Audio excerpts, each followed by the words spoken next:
ஜோதிட சொந்தங்களுக்கு வணக்கம். இப்போது நம்ம கார்த்திகை மாதத்தில் இருந்துக்கிட்டு இருக்கோம். இந்த கார்த்திகை மாதத்தில் விசேஷம் என்ன அப்படின்னா, ஐயப்பன் தர்மசாஸ்தா என்று சொல்லக்கூடிய ஐயப்பனை பற்றியதான பதிவு தான் இது.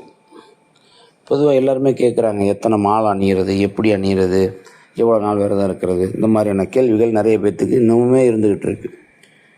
பொதுவாக இந்த சந்நிதிக்கு போகிறதுக்கு முன்னாடி போகிற நாள் வரைக்கும் ஒரு மண்டலம், அதாவது 48 நாள் விரதம் இருப்பது விசேஷம். இல்லை என்னால் முடியல அப்படின்னா 41 நாளாவது விரதங்கள் கடைபிடித்து போகிறது ரொம்ப விசேஷமாக இருக்கும். அப்போ அதற்கு தகுந்தாற் போல் இவங்க மாலை போடணும். அந்த கோயிலுக்கு போகிற அன்னைக்கு 48வது நாளாக இருக்கிற மாதிரி இவங்க பார்த்துக்கிட்டு அதுக்கு தகுந்த மாதிரி மாலை போடுறது சிறப்பு.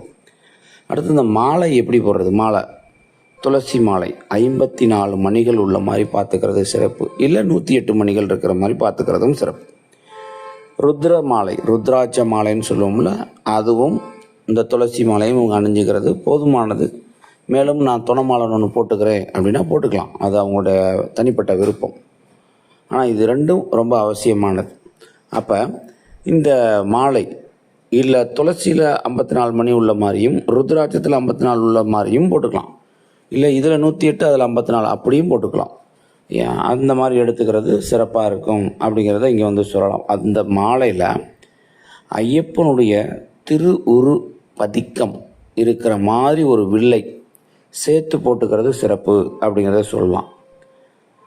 அதே போல் அந்த ஐயப்ப மாலைக்கு மாலை போடுறோம், கருப்பு நிற ஆடை அணிகிறோம் அப்படிங்கிறது எல்லாமே வெளி அடையாளங்கள் தான்.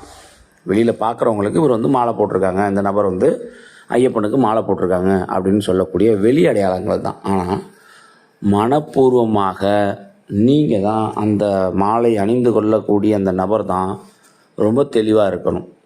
அப்போ தான் அவர்கள் எடுக்கக்கூடிய முயற்சிகள் சக்ஸஸை கொடுக்கும். அதே போல் அந்த மாலை போடும்போது வீட்டில் இருக்கவங்களோ, அப்பாவோ அம்மாவோ அல்லது பெரியவங்களோ யாரோ ஒருத்தர் தடை சொல்லக்கூடாது. அதாவது தர்மசாஸ்தாவை பார்ப்பதற்கு தடை சொல்வது அவ்வளவு நல்லது அல்ல. முழு பொறுப்பினையும் அவர் மேலே வச்சுட்டு, யார் மேலே? ஐயப்பன் மேலே வச்சுட்டு முகமலர்ச்சியோடு அவங்கள அனுப்பி வைக்கும்போது அவர்கள் என்ன காரியத்துக்காக போகிறாங்களோ அந்த காரியம் அவர்களுக்கு 100% சக்ஸஸ், சாதகத்தை தரும் என்பதில் எந்தவித ஐயப்பாடும் இல்லை. ஆக ஐயப்பன் கோயிலுக்கு மாலை எப்படி போடுறது, அதே போல் மாலை போட்டுக்கிறது அப்படிங்கிறது ஒன்று ஐயப்பனுடைய திரு உருவ படத்தை வச்சு போட்டுக்கலாம், அல்லது திரு கோயிலில் போய் போட்டுக்கலாம். ஏதோ ஒரு கோயில், எந்த கோயிலுக்கு வேணாலும் போய் அந்த கோயிலில் வச்சு போட்டுக்கலாம்.